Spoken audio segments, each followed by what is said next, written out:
This episode of PediaCast CME is brought to you by Nationwide Children's Hospital.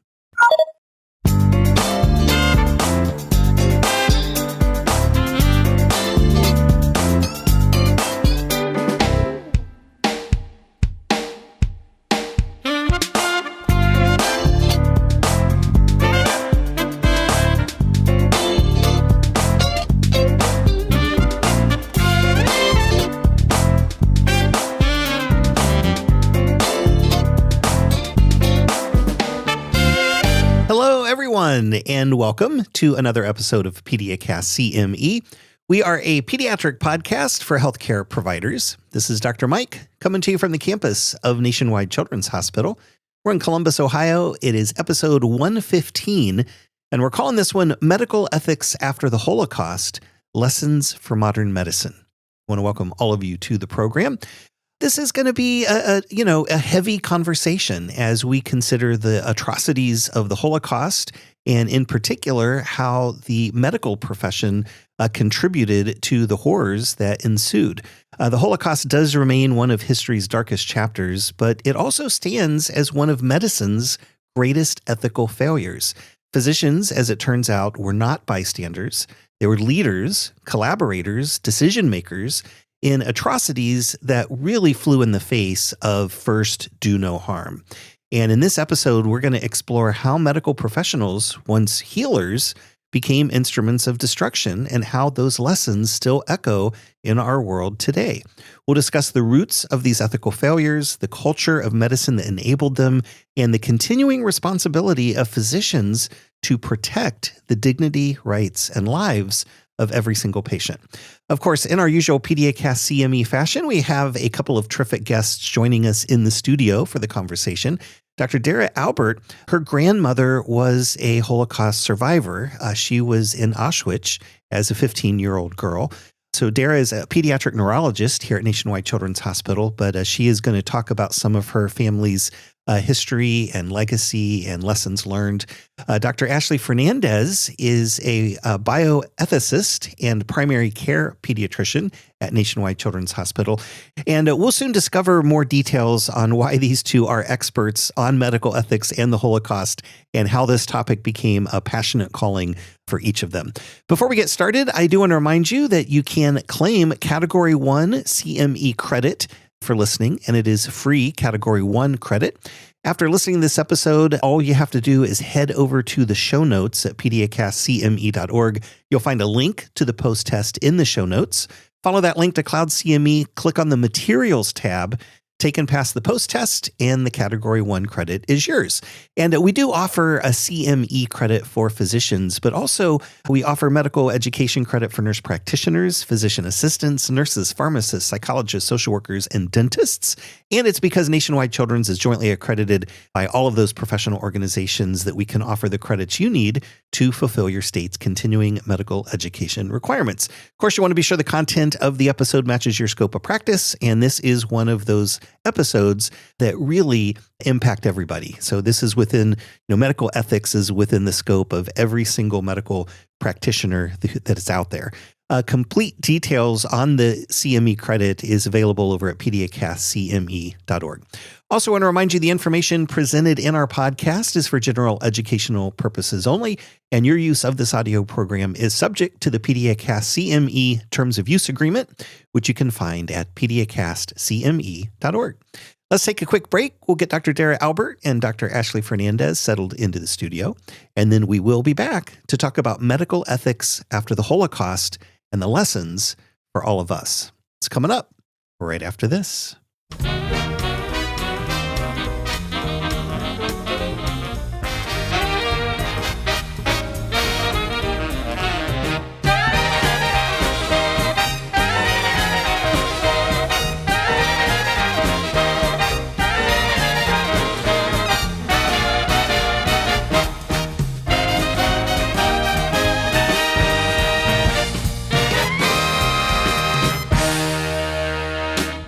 Dr. Dara Albert is a pediatric neurologist at Nationwide Children's Hospital and an associate professor of pediatrics at The Ohio State University College of Medicine.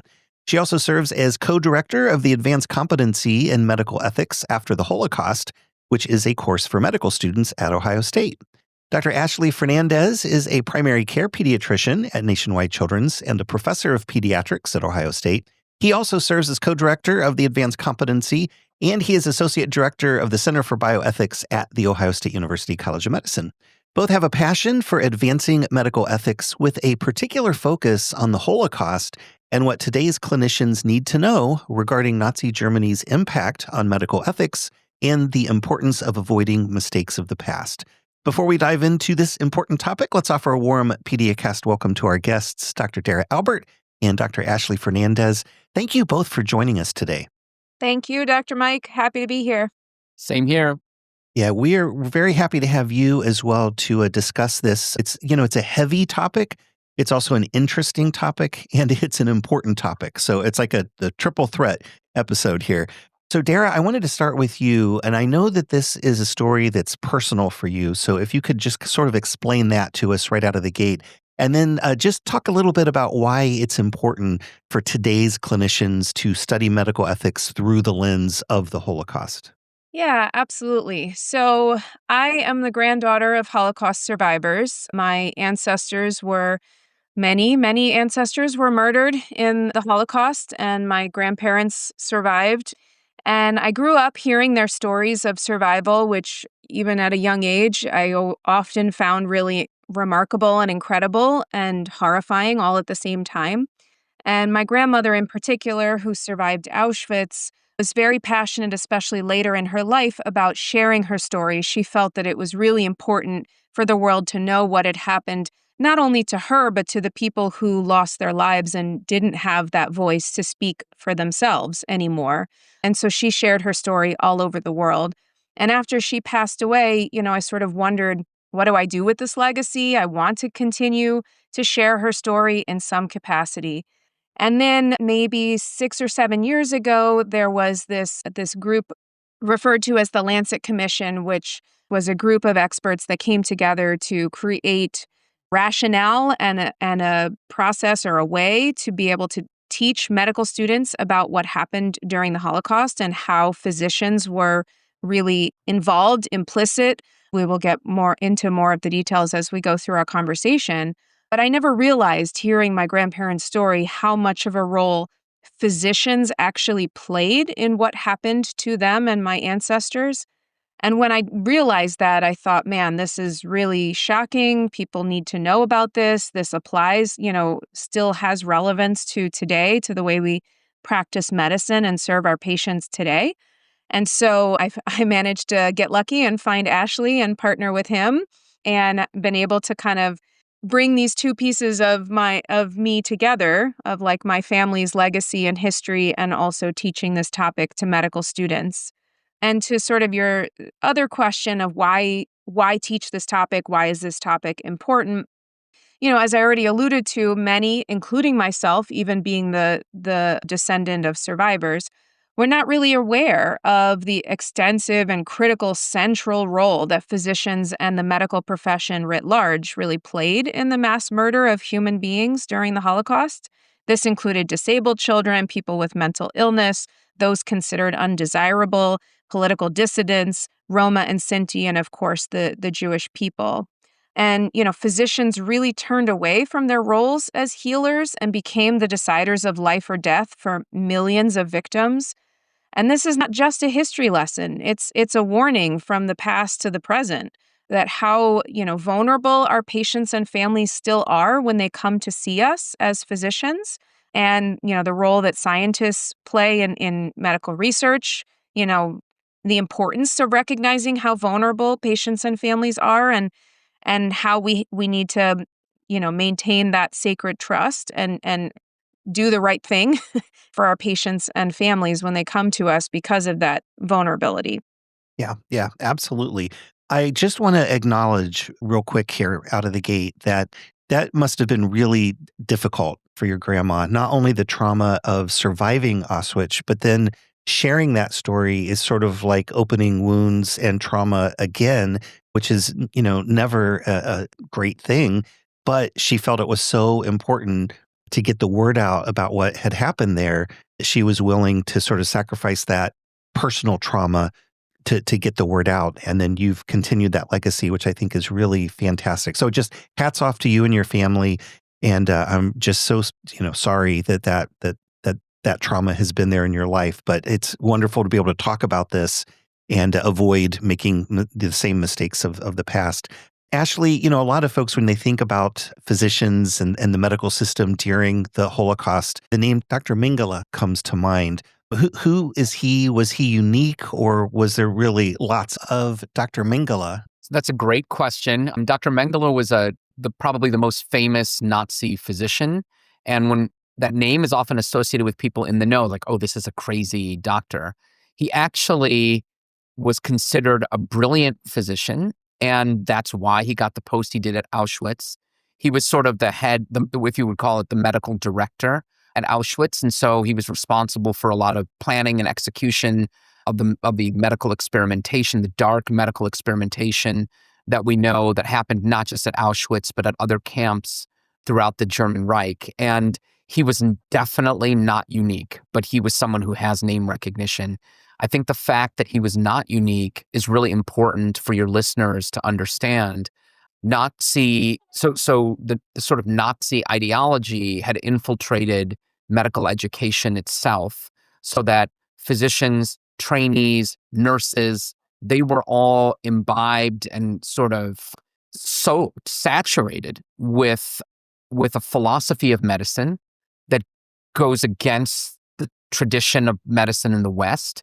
But because of the hierarchical nature of medicine and because of certain temptations and vulnerabilities that physicians have, they bought into it. So it was not small. The role of physicians was not small. I said to the classes I've taught over the years that the horror of the Holocaust simply would not have happened without physicians in the planning, the execution. And for me, as someone with a doctorate in philosophy, the foundational principles that underlied their medical ethics, you wouldn't have had the Holocaust happen at all. The witnesses, the people like Dara's grandmother who survived, the witnesses there had a perception that there's a famous quote, they were all doctors of an Auschwitz survivor, because the perception was that the doctors were everywhere in that most infamous camp. And, to echo the sentiments you talked about, Mike, at the beginning regarding Dara, it's such an honor to teach with her because of this legacy and her grandmother's legacy, who I think she'll talk about a little bit later, but was a teacher herself. And that's an absolute good, that we can remember and honor the victims of medicine and still teach something real to future generations of trainees. Yeah. I would imagine that the physicians that were in the concentration camps did not go to medical school thinking, I'm going to exterminate a race, or I'm going to experiment unethically on human beings. I would imagine that they went to medical school just like us, that we enjoyed, medical science. We liked anatomy and biology and the sciences. So, Dara, I can't imagine that just out of the gate, you would flip a switch and suddenly start doing these things. It must have been more of a trickle, like one thing leads to another, and the next thing you know, you're full into it. Were these physicians coerced to make those steps into this, or did they participate willingly? Yeah, so I think that is a great question and, could be a misconception that a lot of people had, including myself, before I really understood this history. But in fact, physicians joined the Nazi Party in greater numbers than any other profession in the Reich, 7 times higher than that of other professional men at the time. And they were the highest profession represented in the SS, one of the Nazi group, the SS. So there was a willingness for sure. Physicians also really benefited from their collaboration and their participation. They had access to better jobs and institutions, especially after very early in the sort of Nazi takeover of Germany. Many or most Jewish physicians were stripped of their positions and their titles. And even at some point during this trickle or slippery slope, were stripped of the ability to practice medicine and no longer allowed to be called physicians. And before the war, there were many, many prominent Jewish physicians in leadership positions at institutions that once they were forcibly removed, there were many physicians who were more than happy and more than willing to take up those positions of leadership. That meant, more prestige, more opportunity, higher wages. Also remember that at the start of the Nazi regime, Germany was in economic, depression after World War I. And so even physicians were feeling, we're not having opportunities, economic opportunities. And so Jewish physicians being vacated, German physicians that joined the Nazi Party could make a living. So there was financial incentive as well. As Ashley sort of alluded to, this, ideas were taught in medical school. I mean, there are some really chilling images of medical school classrooms with the physicians and the medical students doing Nazi salutes and having Nazi ideology taught in the medical school. And then because of the hierarchical structure of medicine, there was sort of this disincentivization to speak up, right? And that still exists today. We have a hierarchical structure of medical education with a junior medical student sort of quote unquote at the bottom who might not feel that they can speak up if they're attending or their senior resident says something that maybe, I'm not sure if that's correct, but I'm not going to say anything because I don't want to get a bad grade on this rotation. Those sort of, hierarchical structures existed at that time as well as they do today. And also, physicians are ambitious, right? We're smart people. We are driven to succeed. It takes a lot of effort to get into healthcare, right? To become a doctor. And we have aspirations to sort of leave our mark on the system. Many of us want positions of power and leadership. And so, it was opportunism meeting, true believers as well that kind of created that space for physicians to really work closely with the Nazis. There were certainly some examples of physicians who were sort of coerced, and typically those are stories of Jewish physicians that within the camps, so they were prisoners themselves, were sort of forced to participate in either selecting people for the gas chamber, removing the bodies after people were murdered in the gas chambers was often a job for people who were physicians prior to being in the camps, or even participating in some of the experiments. There was a really harrowing, tragic story by a Hungarian, I believe, physician named Miklos, I'm going to butcher his last name, Nicely, I'm not sure how to pronounce that, who wrote a book shortly after being liberated from Auschwitz telling his story about being coerced to participate in experiments. And then the German SS doctors like Mengele took credit.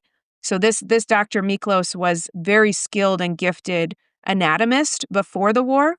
And so Mengele sort of took advantage of that and had him participate in the experiments under coercion, of course, and then took credit for the results from, these experiments. So yes, there was some coercion, but it's more like the Jewish physicians in the camp. But the vast majority of German physicians at the time were very much eager, willing, ready to join and participate in various ways. And these are professionals who grew up during World War I. And I would imagine from a cultural standpoint, you feel like it's the world against Germany. And not to say in any way that excuses it, but there are some cultural factors, right, Ashley, that sort of led it to seem like this was okay behavior at the time. Yes, of course. I mean, we are not immune from those cultural factors even today. There are obviously nationalist elements that rise up, and a lot of people in a lot of countries feel like it's us against the world. I mean, we even have in Ohio versus the world. Not that it's just anything yes. close to that, but you can see I only bring that up to suggest that is a very strong draw for people to be pulled towards something, because it can be unifying, right? It's a unifying message when people are down and out, or when something very, very tragic happens. We saw that in a good way in many ways after 9/11, but it's so easy for that to be shattered when that's not tempered with truth and virtue, which is precisely what happened. Even within the professional culture of medicine, as Dara suggested, medicine has its own culture, and that culture exists in a bi-directional, influential way with the culture. So culture influences medicine and science and medicine definitely influence the culture. And that's something important. Again, another thing for our listeners to think about is how much does what we do in medicine actually influence the culture and vice versa.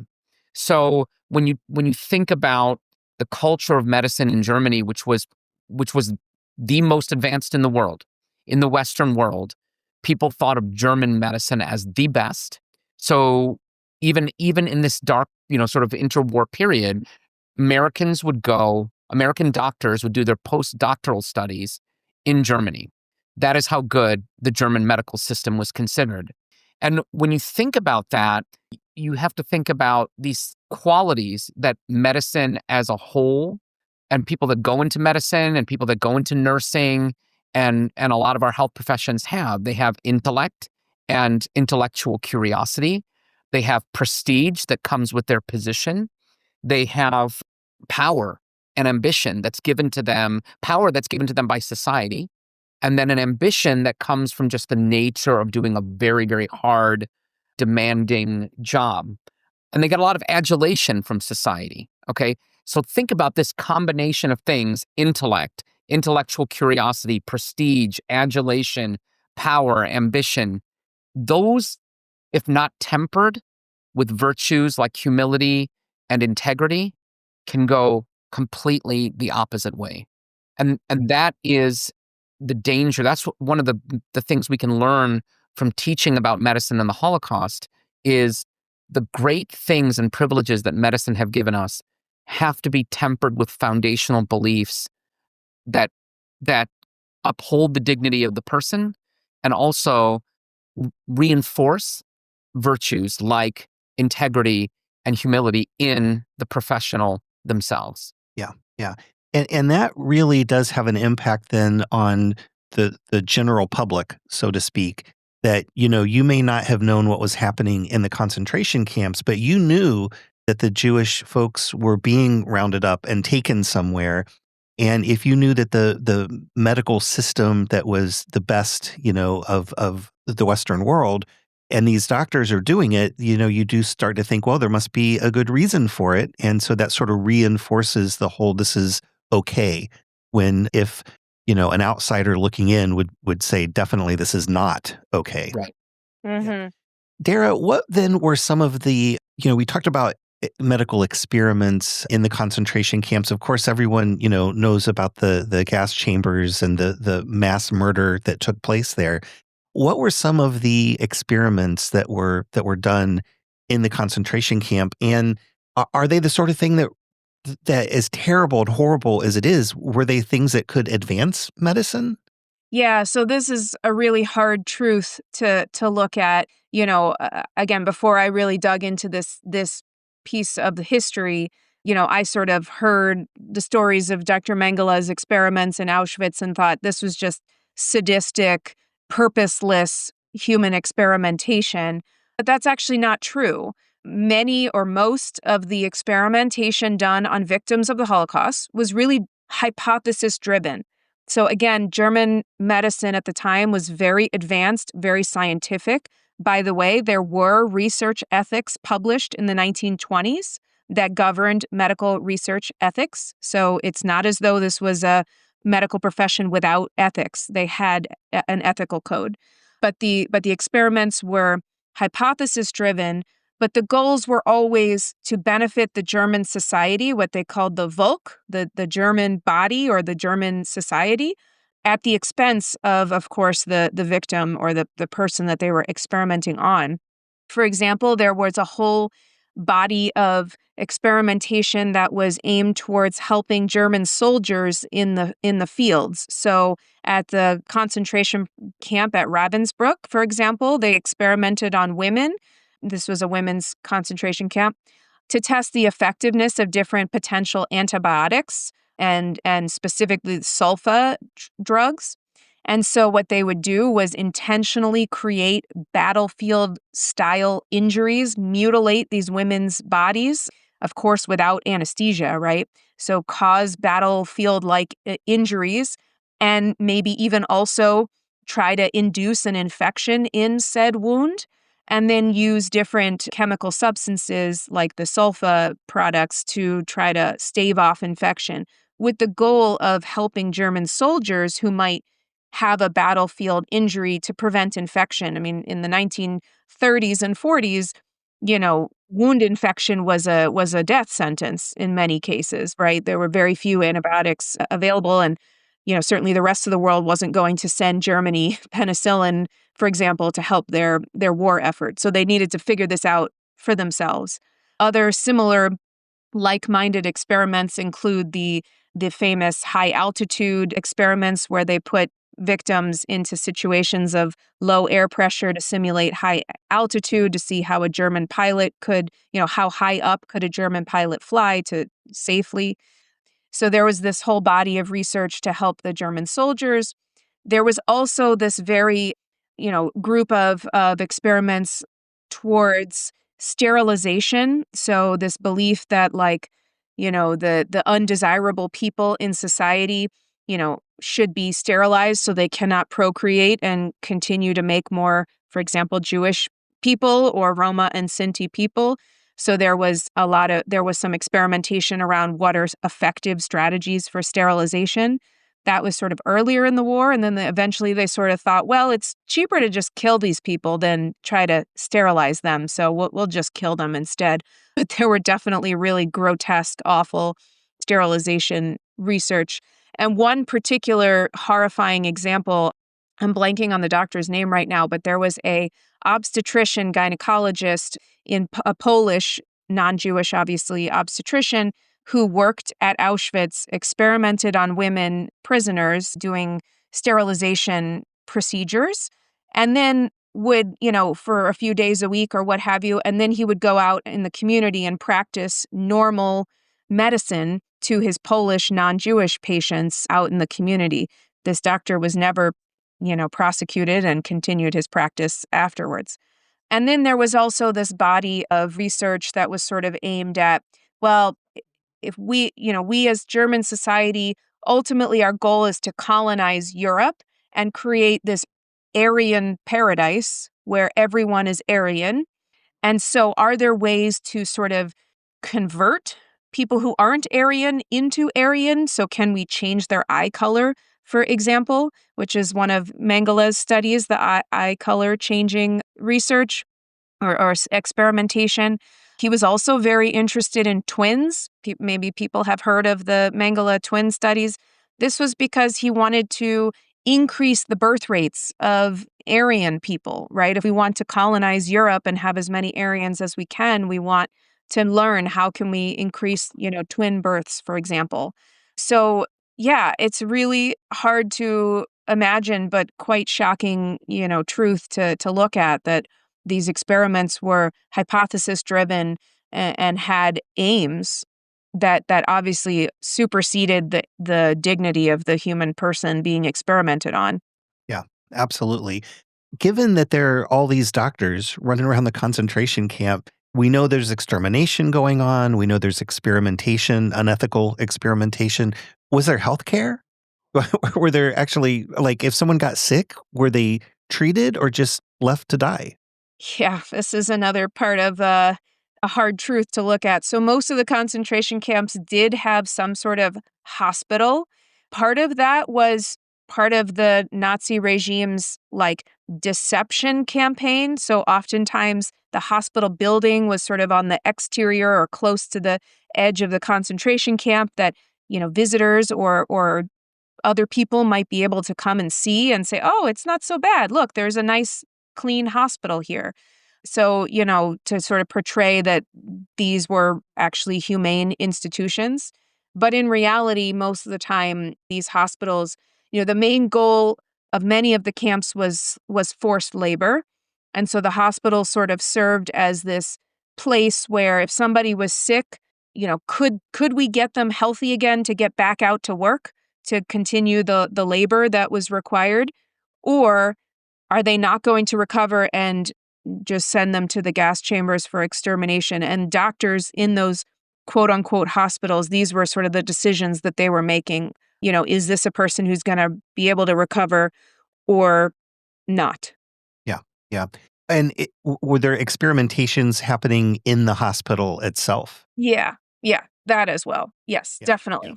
yeah. Ashley, how does the moral identity of these physicians shift? Like when you take the Hippocratic Oath, I don't know if that was part of the fabric of German medicine, but certainly their moral identity, I would think, starts to change when you start taking people to a gas chamber and then burning their bodies. Can you describe a little bit of that shift and how that happens? Yeah, and it's pretty, it's frightening how easy it is for that shift to occur, again, for people that are revered in society and that culturally now are being used as a group by Nazis to advance their aims. So, we always have this, and again, Western medicine, at least, the Hippocratic Oath is very important to us. Most medical schools take some version of it. The Nazis themselves had a textbook of medical ethics and research ethics, as Dara had alluded to.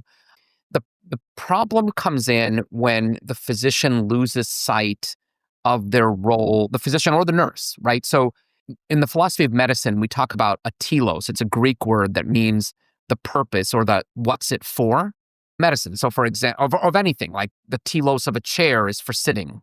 What's the telos of medicine? What is the purpose of medicine? What is it to do? And we have historically tried, medicine, nursing, have always tried to be service professions that really benefit an individual patient. Once you lose that and you start to say there are goods, higher goods that eclipse the benefit of that specific patient or family, the moral identity of medicine starts to change. And we're tempted by this even in today's society. And I know I keep harping on this, like trying to draw it back to today, but think about if physicians were to make decisions about this patient in front of us based purely on the economics.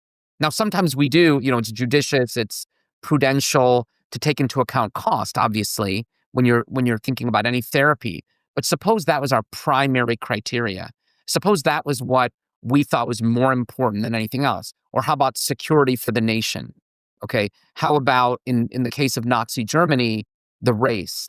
What Nazi Germany was able to do was to create a culture where they created, it's even more powerful than a simile. They created a medical metaphor. The German nation is a body, okay? The German nation is a body, and this body is diseased. And it is under constant onslaught by disease. And that disease is the Jewish people. That disease is these other undesirables, the disabled children. That disease are the Roma people, etc. Now, who better, if you buy into that, if you suddenly say, look, our life as a people is diseased and on life support, so to speak, what people are better to heal that body than physicians and nurses and people in the health profession? So now they can think of themselves not as serving the patient primarily, but as serving the German Volk, the nation, the people. And I am removing the disease from the body. In fact, there was a quote from a German OBGYN who said that exact thing is essentially when he was on trial, his defense was, I am a physician. If I see a tumor, I remove the tumor. The Jewish people are the tumor on the German nation. Yeah. And that is something that's so simple, diabolically simple for people to get and intuit. Oh, doctor, they remove disease. Okay, here's the doctors heading up the gas chambers, doing these experiments. They're doing it for some good that's higher. So that moral identity can shift if we don't keep ourselves grounded in what medicine's telos is, the what's it for. Yeah, yeah.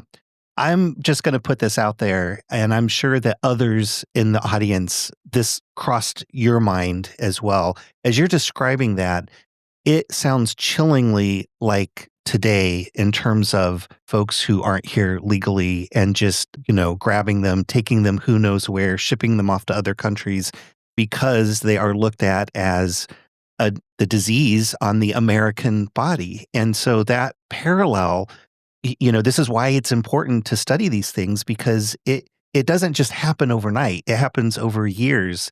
And, we start to go down one path. And as medical professions, we have to make sure that we are not complicit in anything like that moving forward, right? Yeah, I mean, putting the human person as an individual always has to be front and center. As soon as we as a society start to dehumanize whatever that other is, whether it's immigrants who are here illegally, whether it's the Jewish people, whether it's the Roma and Sinti, as soon as we dehumanize people in our criminal justice system, for example, as well, then it makes it so much easier for society to sort of do what they want with them. Yeah. Yeah. Yeah, Absolutely. you see, the experiments that Dara was describing by the top. These would be like our NIH grant-funded physicians today. Imagine this, and they are amputating limbs from one person and trying to attach them to another person to help solve this crisis of battlefield wounds. Now, I'll bet you in some places in this world, if you say we can save our soldiers if we try to do these kinds of experiments, there would be people who would be in support of that. If you take death row inmates and we say, okay, well, they're going to die anyway, let's at least use them for some good, there would be people who would support that. I think one of the things that Dara and I try to emphasize when we teach the class to our students, and now we received a grant from the state of Ohio to help to train other medical educators around our state in how to teach these kinds of courses. But one of the things we try to emphasize is that lessons about medicine and the Holocaust can't just be about death. And one of the things that, that when you bring this up, Dr. Mike, I think about is it is in a way gratifying if we as doctors, nurses, and other health professionals can remember our roots that, medicine kind of stands above politics and ideology, and that's the way it should be. If we have an ICE agent and their family that come into our clinic and you're mad at ICE, you're not allowed to treat that child or that family differently than you would any other person, and any differently than a person that's come into this country illegally. They're the same. Medicine has to be able to rise above and root itself in something far more foundational and steady than the rising and falling tides of our culture. Yeah, absolutely. I want to shift our focus a little bit to now after the Holocaust. Dara, what's the legacy of these physicians after the war? Were they held accountable for their actions, or did they just return to practicing medicine? Yeah, so the vast, vast, vast majority just returned to practicing medicine. Only 20 doctors were actually tried at Nuremberg. Mengele himself escaped to, we believe, Latin America, I think was the rumor, but he was never held accountable for sure. And those that were actually prosecuted at the Nuremberg trials were extremely and chillingly rational in their defenses. Ashley brought up a quote earlier of one of the physicians' defense, and I just want to read another defense from Karl Brandt, who was Hitler's personal physician and an architect of the whole, medicalization or medical murder, mass medical murder, whatever you want to call it. But as I read this, those in the audience who are in the healthcare professions, just think about the vulnerability of our patients, and how distorted this thinking is. So he says, the human beings who cannot help themselves, whose tests show a life of suffering, are to be given aid. This consideration is not inhumane. I never felt that it was not ethical or was not moral. But one thing seems necessary to me, that if anybody wants to judge the question of euthanasia, he's talking about euthanasia, quote unquote, euthanasia of people with disabilities, for example, or those considered unworthy of life, including the Jewish people. So if anybody wants to judge the question of euthanasia, he must go into an insane asylum and he should stay there with the 6 sick people for a few days. Then we can ask him 2 questions. The first would be whether he himself would like to live like that. And the second, whether he would ask one of his relatives to live that way, perhaps his child or patient.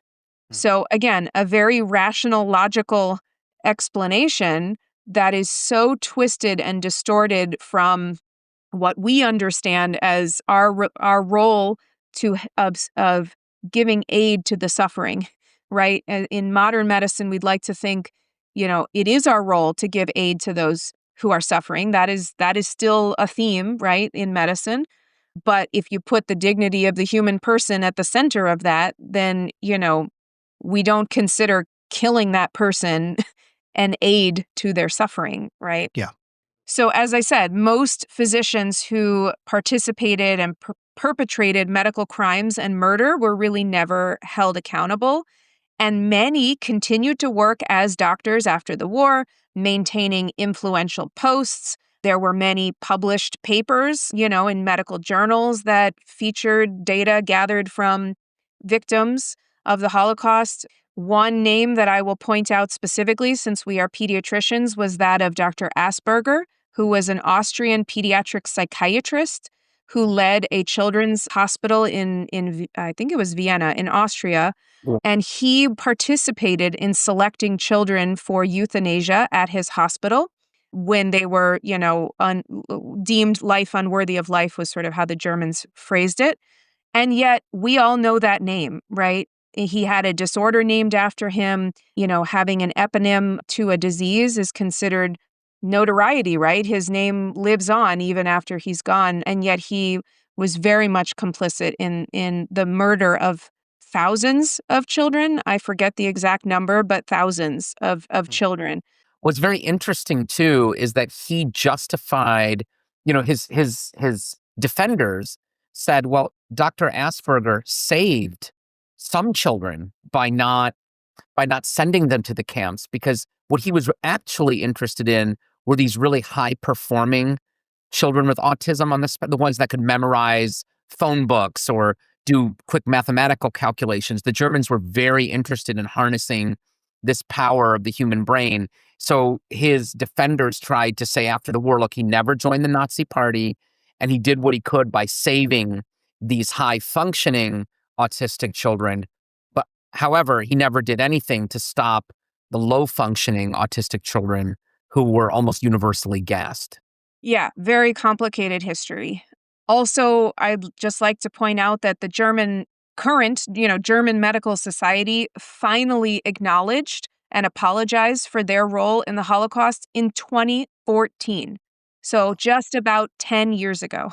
And the victims of what was referred to as the T4 euthanasia program, which was the mass murder of patients with mental illness, children with disabilities that occurred in hospitals. We didn't even talk too much about that, but this is mass murder of many, many people inside hospitals.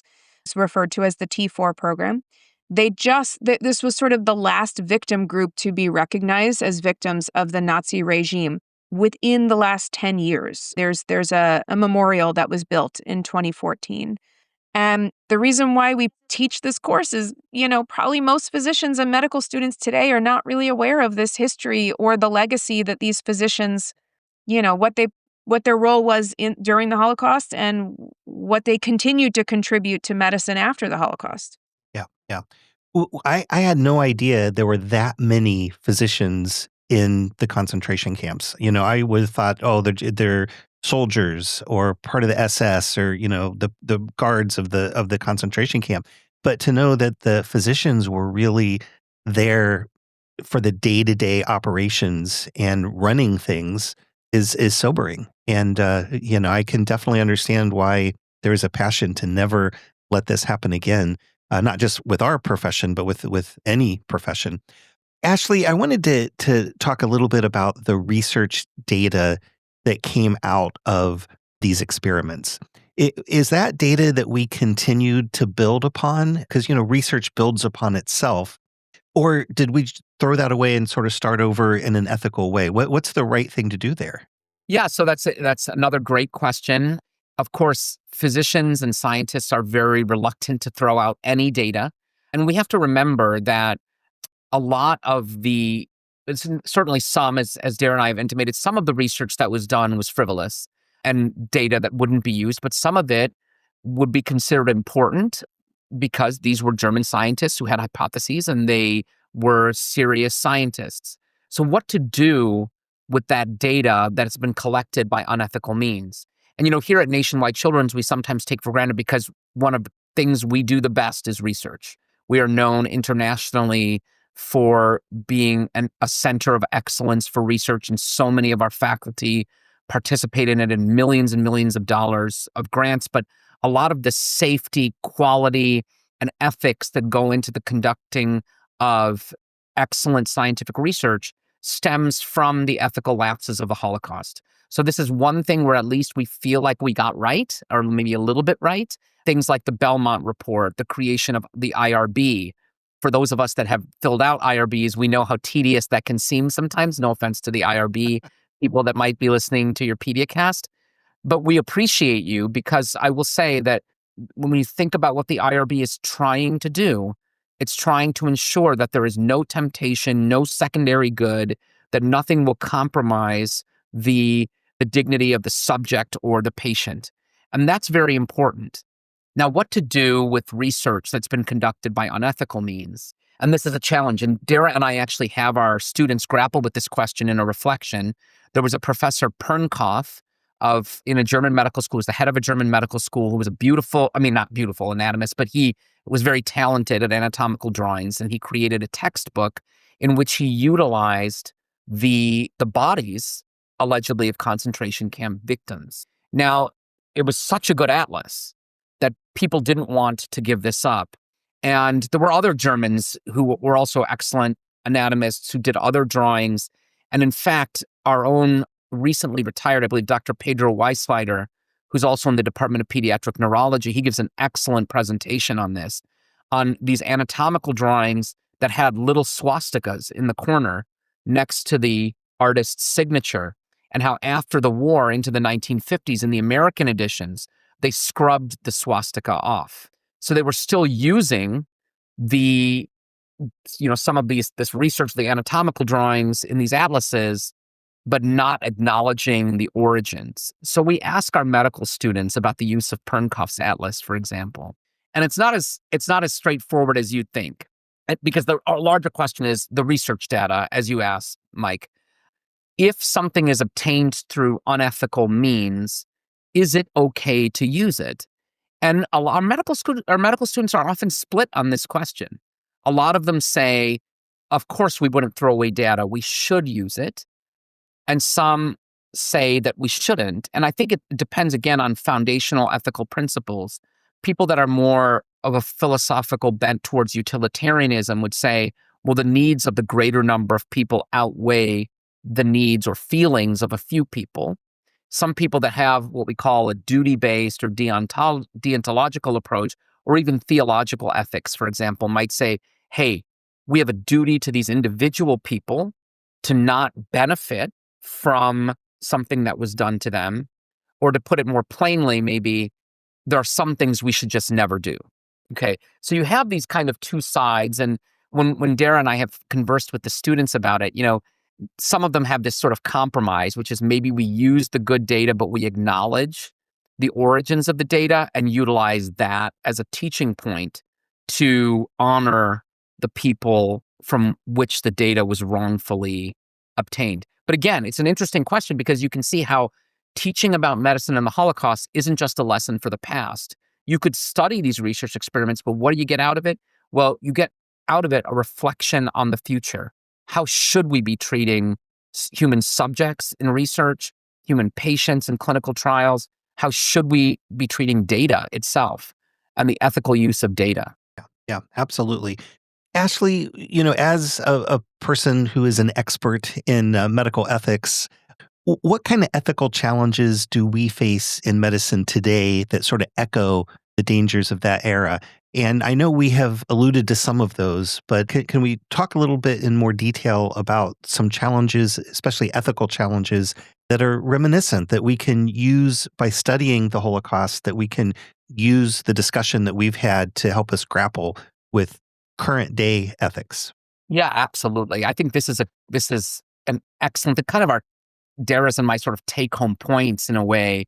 It's sort of how we end the classes we teach, with having students reflect on these things. And when we present on this subject, we sort of end with these kinds of lessons. And I'm just going to talk about three that I think are probably, for me, the most important. One of them is, when we think about the nature of medicine and science, I think all of your listeners have to avoid the temptation of thinking of science as a god. So science is a discipline of skepticism. Medicine derives what it does, the good that it does, from this discipline of skepticism. In other words, we have to be humble enough to say that we can be wrong in the way in which we conduct research or in our clinical conclusions. But once we start using science as a means to justify ethical actions, then science becomes dogmatic. When you can't question medicine or science because it's, what's the phrase? Trust the science or believe the science. Okay, I don't like those phrases. That worries me, because I know we used them in the past, recently with COVID and things like that. And I understand the sentiment behind it, but be careful of the language. You believe in something on a principle of faith. You can trust science. You can have respect for science, but to believe science makes science into a kind of God. And that is one of the principal flaws that happened during the Nazi era, was that you were not allowed to question it. You're not allowed to question science. It just became the kind of dogmatic belief. But science always requires ethics. Science just tells you what you can do. Ethics tells you what you ought to do, or answers this kind of open question. Yes, but is it good? Right? The methodology of science does not work when you are trying to answer the question of whether something is good or not, because science is an empirical discipline. So that's number one, is science cannot be a god. I think the second thing, ethical sort of lesson from the Holocaust, which is sort of closely tied, is that as physicians, nurses, and other health professionals, we do work in an inherently hierarchical system. And is important, that doesn't necessarily mean it's bad. You always have to have a leader of the team. You always have people that are skilled in different areas.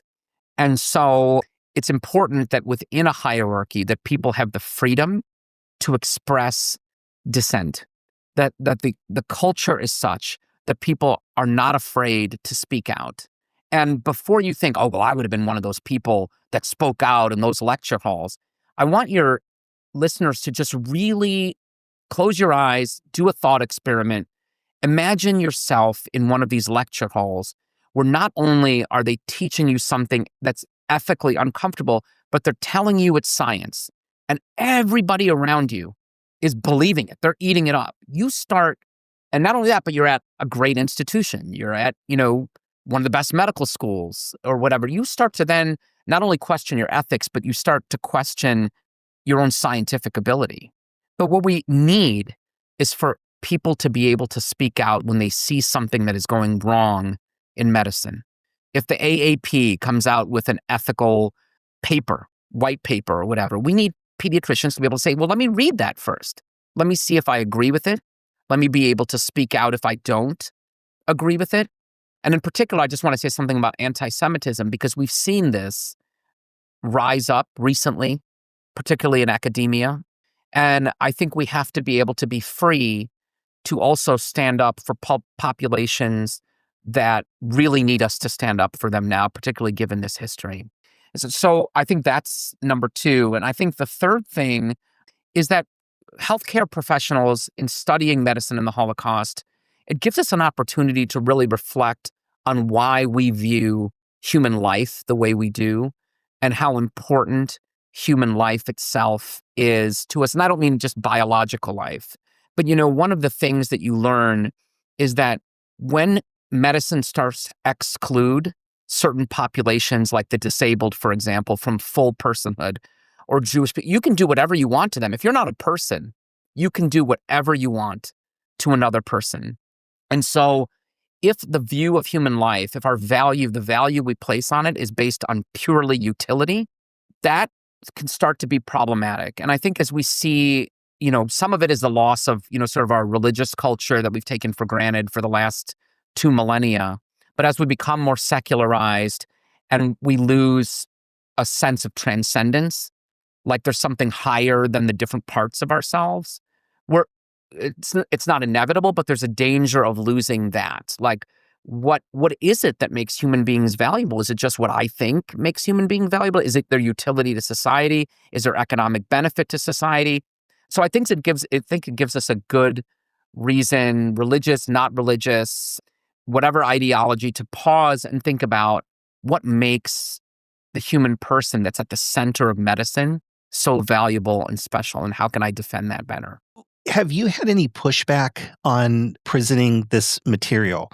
On the surface, you would think, no. I mean, this is an important thing to talk about. But in today's world, as we are dealing with anti-Semitism, there are Holocaust deniers. Has this been an issue for you guys in terms of putting this advanced competency together and getting the word out about this? Well, I can speak for myself. Before I came to Ohio State, I used to teach this at my prior institution. And at both places, I had some pushback. Honestly, it was mainly from faculty, from a few faculty who didn't like one person said, "Can't we just get over the Holocaust?" And this was someone on the progressive side of the ideological spectrum who really didn't want this being taught. And then when I was looking for someone to help me co-teach this here at Ohio State, a faculty member contacted me and said that she would love to help me teach, but not if it was called Medicine and the Holocaust. And I had to change the title to Medical Ethics and Genocide, because this particular faculty member didn't want to focus on the Jewish people and wanted to focus on all different kinds of genocides. And, we do have to address this almost every class, like what about other genocides that have occurred? And I think that's a fair question. The reason that we teach medical ethics after the Holocaust specifically, there are several reasons, but one of them is because this was by far the most or almost exclusively medicalized genocide that the world has ever seen. So when we're trying to teach to medical trainees, it's important to make that distinction. It's not that Rwandans or Bosnians are less valuable than Jewish Europeans. It's just that this specifically teaches us lessons about medicine. But I do think the other thing is, there are other genocides, but it is important because what physicians did on the Holocaust was not an isolated incident in the history of anti-Semitism in the world. It was by far the greatest attempt at wiping out Jewish people, but it was not the only one. And so if we fail to focus also on anti-Semitism within our course, then we miss a whole part of history, which is, hey, someone didn't just pick randomly the Jewish people to do this to. This was part of a long pattern, and our culture and our discipline is still susceptible to those same temptations. First of all, Dr. Mike, thank you for raising the question of anti-Semitism, and I totally agree with what Ashley said. I think another, value of teaching about the Holocaust is to help everyone recognize the depths of depravity that human beings are capable of, and that it was not just a Jewish tragedy. I mean, of course, it was a horrific Jewish tragedy, 6 million Jews murdered. But there were so many other victims, and it's important for us as Jews for the world to see that it wasn't just us, and that every group who wasn't the Aryan Nazis could have been a target, and to see that this historical event touched so many people and so many groups, and there is so many lessons that we can take out of it beyond just this was persecution of the Jews. Yeah. And it would seem to me, by saying that it's wrong to pick a specific incident of genocide when there are so many other ones, you have to pick something. If you're going to give a talk on diabetes, you've decided I'm going to talk about diabetes. And if it's on epilepsy, it's on epilepsy. In this case, it's on the Holocaust and how that has impacted medical ethics moving forward.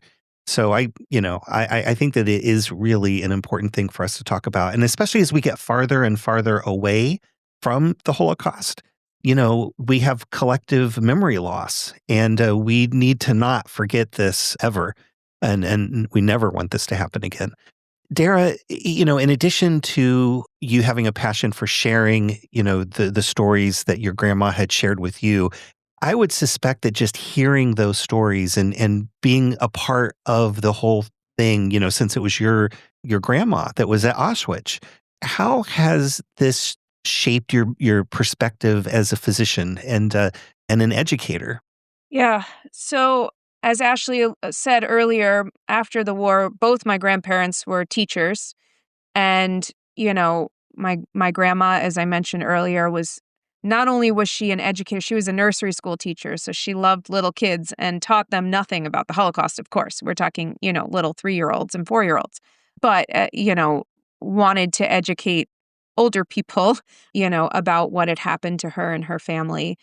And the importance, I mean, she wrote in one of her pieces that she wrote about her experience, the importance of being a teacher and teaching the compassion and dignity of all people, that her experience, really shaped that mentality. And that's what she taught to us. My grandparents never taught me to hate. They never, told us angry or negative things about Germans, for example. There was no anti-German sentiment. Of course, there was anti-Nazi sentiment, but they didn't teach us to hate. They taught us to be compassionate. So, just my call to become a physician comes from that ideal. I wanted to help and help people and live that value of dignity and compassion for all people.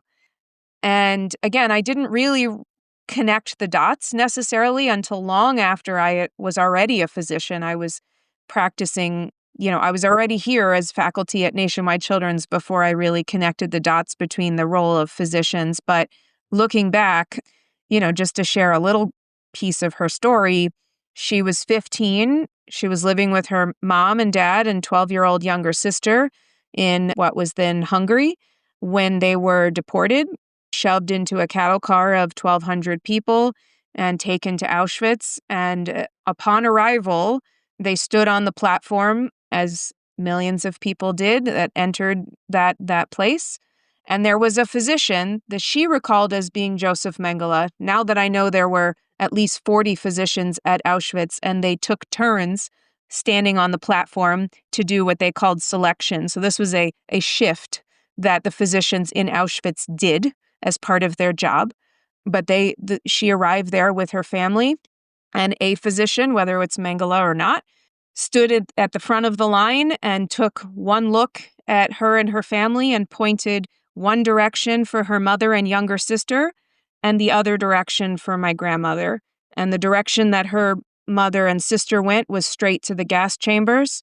And she was saved because she was deemed to be, quote unquote, old enough.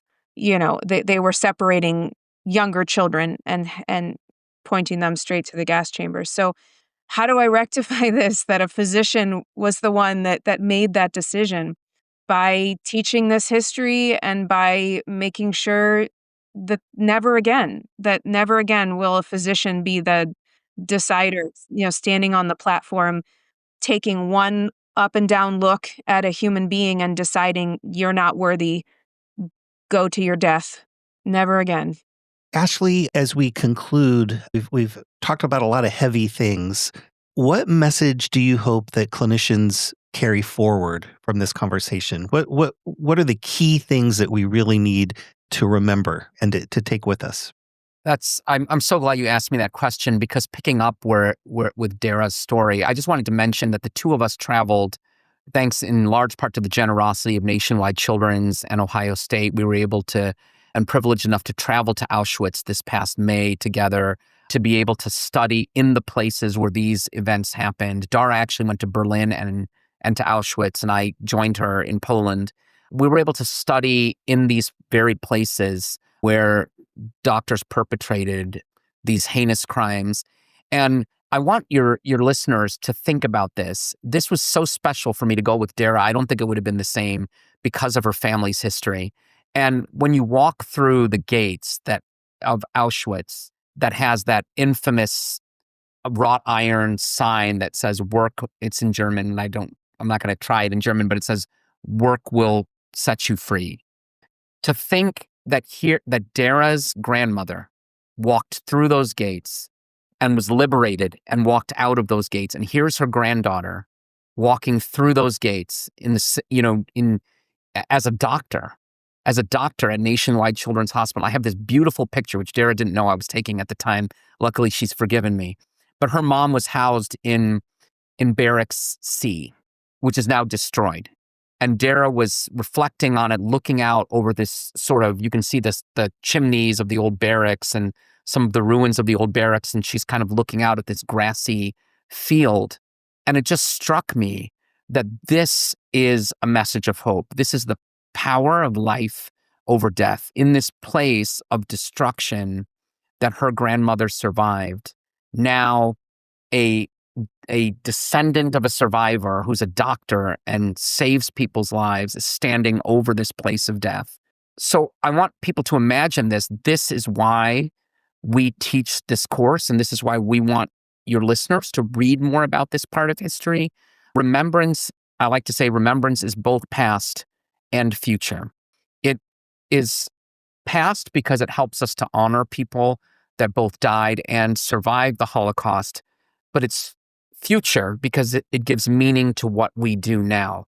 The Holocaust is a story of cowardice and death, but it's also a story of life and courage.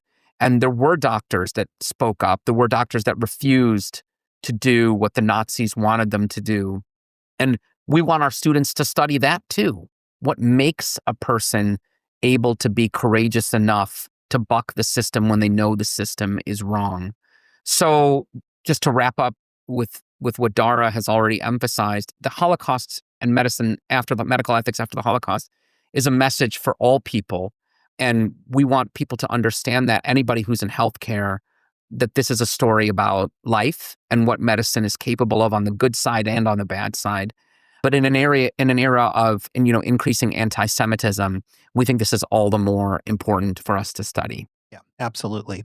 Well, it has been an honor, really, to talk with both of you about this. For folks who would like to learn more, we are going to have some resources in the show notes for you over at PediaCastCME.org. It's episode 115. We will have a link to the Lancet Commission on Medicine, Nazism, and the Holocaust, historical evidence, implications for today, and teaching for tomorrow. I know you guys had mentioned that. We'll have a link to the Lancet in the show notes. Also, the Center for Medicine After the Holocaust. From the AMA Journal of Ethics, there is Teaching Hard Truths About Medicine and the Holocaust. And then the Benjamin French Institute for Ethics, Human Rights, and the Holocaust. We'll also have a link to that in the show notes for you. So once again, Dr. Dara Albert from Nationwide Children's Hospital, pediatric neurologist, and Dr. Ashley Fernandes, primary care pediatrician with Nationwide Children's. Thank you both so much for stopping by today. Thank you, Dr. Mike. It's been a pleasure. Thank you. Yep, absolute pleasure.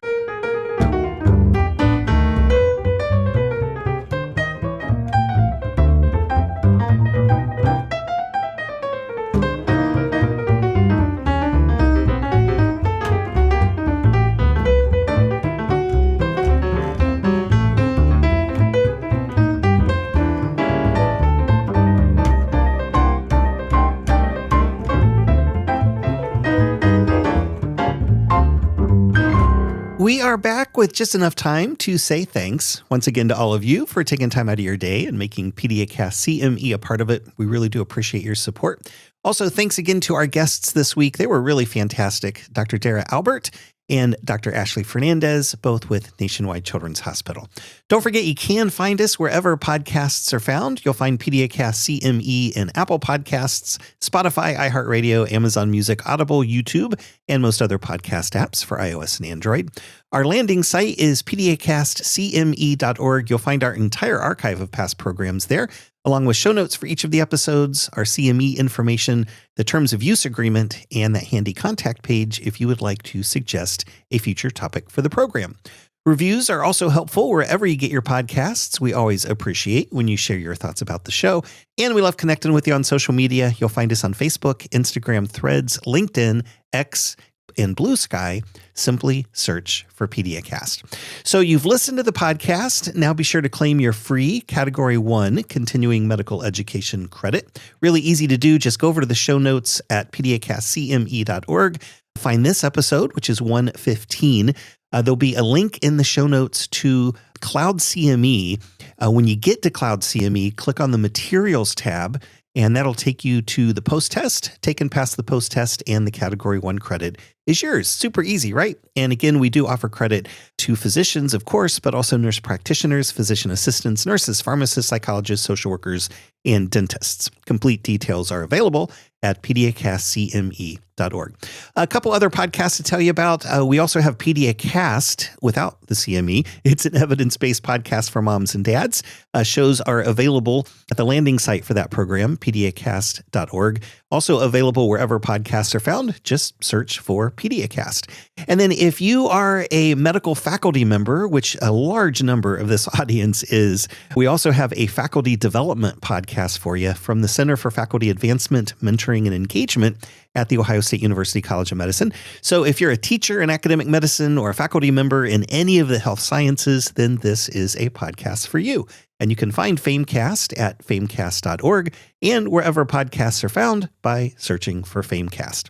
Thanks again for stopping by. And until next time, this is Dr. Mike saying stay informed, keep it evidence-based, and take care of those kids. So long, everybody.